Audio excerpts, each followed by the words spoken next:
So if you had a really stubborn wall, you tried water on it with the top paper on, nothing going through, the water just runs down. If you maybe got your top off and this backing paper was stuck on with a really strong adhesive and the wall was really porous at the time and this just wasn't coming off with soaking, you can always turn to a steam stripper. Now, these are cheap. These will last me for years, not months. 30, 35 pounds, the cheap version. Rather than spending hundreds, which you can do, I spend 25, 30 pounds on one of these. It will last me for years.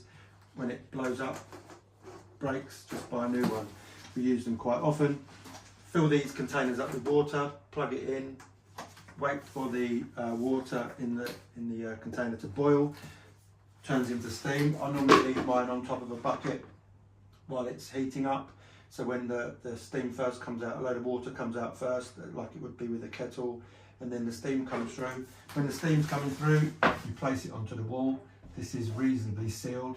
Once these lose their shape, they don't really do their job very well.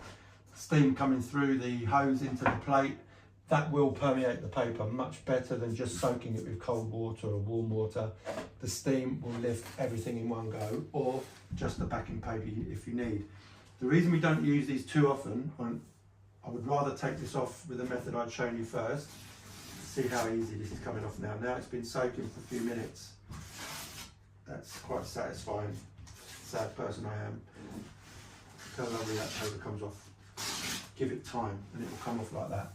So the reason we don't use steam strippers too often, unless we really need to, is the steam and the heat could damage or blow, what they call blow the plaster on your wall. So the steam gets through the skim of plaster and literally pops it off the wall, lifts it off the wall, makes this wall very soft.